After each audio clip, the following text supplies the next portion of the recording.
Hello, everyone. The doctor is in. It is November 3rd, Sunday. Makes it day 3 of National Novel Writing Month. I have yet to finish my 2,500 word goal for the day. I'm about halfway through. I plan to knock out the other 1,200 or so words before I call it a night. But for the moment, I wanted to take a short break and talk with everybody about the moments when you're writing that most people will think, well, this is boring, this is slow, there's no action. It's important that you break up your action in a way that if you end one chapter after a big fight, that the next chapter your characters kind of take a breath and take stock of themselves before you wrap up that second chapter with another problem cropping up that may require action or some sort of stress or sacrifice. These quiet moments are important, and if you're going to use them, not just to manage the spacing, or I'm sorry, the pacing of your story, you need to use those quiet moments to sow seeds that will grow later, to bear fruit that the reader will appreciate. So, in both the short story Duel for the North that appeared in Cats of War and the opening scene of The Last Warpiper, which both had the same character as the main character. Both of those stories opened up with a battle scene, a war between the Warpipers and, an enemy force. I wanted to make sure that I didn't repeat myself a third time, so the story in Frogs of War is going to open as a sort of continuation of The Last Warpiper. Obviously, I'm still drafting the story, so I may change my opening, I may change my approach. But the idea is that if you repeat yourself too often, people will notice, they'll say, oh, well, he's just going to open with a battle, and then he's going to have the resolution of the battle before the next battle. You need to be conscious of your own tendencies, and you want to try to avoid repeating yourself if you can. Especially if you can tell an interesting story without just copying what you've already done. So the opening deals with the problem, and the subsequent part of the story deals with the main character's preparation to go and address the problem.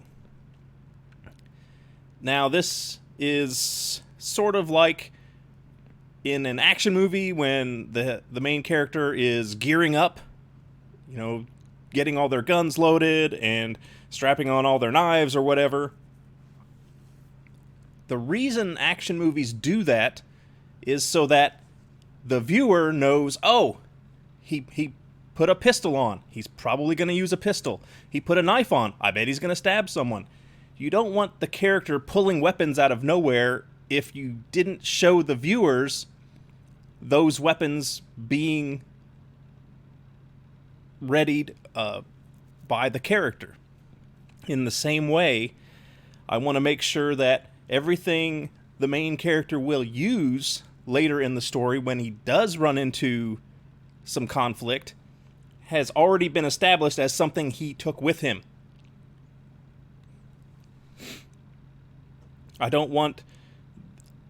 And as a writer and a filmmaker, any sort of storyteller, you can fix that in the edit. If you forget to have the character strap on a knife, and then later in the critical battle, he pulls a knife and stabs someone, you can just go back and insert a bit where he puts a knife on. I'm simply trying to account for everything in the draft so that my edit process will go faster. To that end, as the main character is wrapping up his preparations, he goes and has a conversation with some of the wolf folk that he established a relationship with in The Last Warpiper. Again, this is going to seem like perhaps a waste of time because he's not taking the wolf folk with him. Instead, by showing them as they are, and perhaps if I can figure out some ambiguous instructions for him to leave with them, it will serve as a good surprise for some of the enemies of the main character in what I envision for the final resolution of this particular story. We'll see if I can pull it off.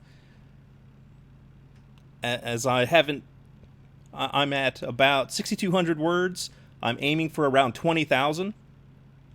So I plan to omit most of the journey portion because, again, I covered a lot of that ground in The Last Warpiper, and I don't want this to become sort of Lord of the Rings, where there's always characters walking great distances.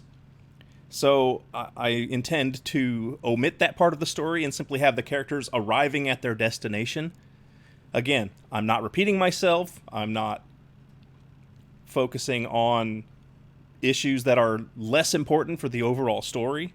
In The Last Warpiper, they were important because characters were learning about each other as they traveled together and learning about the setting. Since I've already covered some of those specifics, I don't need to cover them again. Yes, I will have to allocate a few words here and there for people who may not have read The Last Warpiper as a means both to make sure they have all the necessary information, but also to give them some interest if they like the story and haven't read the novel. Maybe this will generate enough interest for them to go get the novel as well. It's just a way that you can have subsequent stories support the overall narrative you're telling and possibly serve as an inherent marketing device. So that's all I have to say today. I've got to get back to writing, and I've got a whole rash of domestic chores I've got to finish wrapping up for the day, laundry and such. I hope everybody's having a great Sunday, and if you're taking part in National Novel Writing Month, I hope your writing is going well. And for now, the doctor is out.